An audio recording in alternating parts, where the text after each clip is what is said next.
আমার ভাইরাম, আমার বন্ধুগণ, আল্লাহর নবীর সাহাবীরা ইসলামের জন্য, কালিমার জন্য জীবন দিয়েছে, ঈমান দেন নাই। জোরে কোন ঠিক কিনা? আজও যদি দুনিয়ার মধ্যে, বাংলার জমিনের মধ্যে যদি আল্লাহর কোরআনের আইন প্রতিষ্ঠিত করতে পারেন, আমার ভাইরা, আমার বন্ধুগণ, কত মানুষ কত ভাবে মারা যায়। হুন্ডা অ্যাক্সিডেন্ট করে মারা যায়, রোড অ্যাক্সিডেন্ট করে মারা যায়, লঞ্চ অ্যাক্সিডেন্ট করে মারা যায়। জোরে কোন ঠিক কিনা? আমার ভাইরা, এই জমিনের মধ্যে যদি আল্লাহর কোরআনের কথা বলতে গিয়ে, আল্লাহর কোরআনের পথে থাকতে গিয়ে ওই নাস্তিক বেঈমানদের হাতে যদি আপনার মৃত্যু হয়, আল্লাহ বলেন ওয়ালা তাকুলু লিমান ইয়াকতালু ফি সাবিলিল্লাহি আমওয়াত বাল আহইয়াউ ওয়ালাকিন লা তাশউরুন। যারা আল্লাহর জন্য জীবন দেয়, কোরআনের জন্য জীবন দেয়, ইসলামের জন্য জীবন দেয়, তাদেরকে তোমরা মৃত্যু বলো না, তারা শহীদ, তারা শহীদ, তারা জান্নাতি। জোরে কন্যা সুবহানাল্লাহ। আমার ভাইরা, আল্লাহর নবীর সাহাবী হযরত বেলাল রাদিয়াল্লাহু তাআলা আনহু উমাইয়ার দাস ছিলেন, গোলাম ছিলেন, উমাইয়ার চাকর ছিলেন। বেলাল যখন কালিমা পড়লেন, ইসলামের ছায়া তলে আসলেন, বেলালকে উমাইয়া বললেন, ও বেলাল, তুমি নাকি মুহাম্মদের কালিমা পড়েছ? কয় হ্যাঁ। তুমি মুহাম্মদের কালিমা পড়েছ, এই মুহূর্তে ছেড়ে দাও। বেলাল বললেন, না, আমি ছাড়বো না। উমাইয়া তার সৈন্যদেরকে, লোকদেরকে বললেন, বেলাল যেহেতু কালিমা ছাড়বে না, বেলালকে অত্যাচার করো।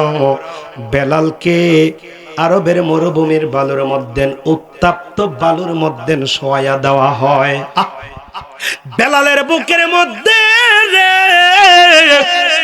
পাথর দেওয়া হয়, গলার মধ্যে রশি দেওয়া হয়।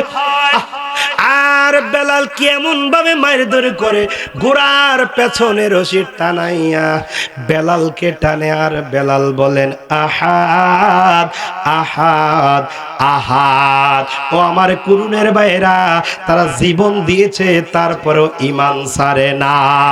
কেমন বেলাল রে, নবীর প্রেমে পাগল হয়ে যায়। বেলাল ছিলেন কালো, নাক ছিলেন বোচা, বেটে, চেহারাও তেমন সুন্দর না, কিন্তু বেলালের পায়ের আওয়াজ আল্লাহর জান্নাত পর্যন্ত পৌঁছে যায়। সুবহানাল্লাহ। ওটা বিল্লাল মিনারাতে সময় বয়ে যায়, আজান দাও গো মধুর সুরে, শোনবার মনে চায়। আমার আপনার নবী যখন জান্নাতের মধ্যে যান, আমার ভাইরা, আমার বন্ধুগণ, বেলালের পায়ের আওয়াজ শুনতে পেলেন, হাঁটার আওয়াজ। সুবহানাল্লাহ। হযরত আবু বকর বললেন, বেলাল, তোমাকে উমাইয়া এমনি ভাবে কষ্ট দেয়, এমনি ভাবে মারে, তুমি কি আস্তে আস্তে আহাদ বলতে পারো না? হযরতে বেলাল বলেন, আবু বকর, ও আবু বকর, আমি যত জোরে আহাদ বলি, উমাইয়া যতই কষ্ট দেয়, আমি সব কষ্ট ভুলে যাই। সুবহান। আমার ভাইরা, হযরতে খাব্বাব রাদিয়াল্লাহু তাআলা আনহুকে একদিন ওমর বললেন, ও ভাই খাব্বাব, তোমার পিঠের মধ্যে এগুলা কি?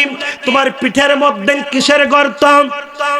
খাব্বাব বললেন, ও ওমর গো, আমি যখন কালিমা পড়েছি, ইসলামের ছায়া তুলে এসেছি, আমাকে কাফির বেঈমানেরা জ্বলন্ত কয়লার মধ্যে শোয়া দেয়। নাউযুবিল্লাহ। ও ওমর, আমাকে যখন জ্বলন্ত কয়লার মধ্যে শোয়া দেয় রে, আমি তখন আমার শরীরের মধ্যে কয়লাটা ঢুকে যায়, চর্বিগুলো, রক্তগুলো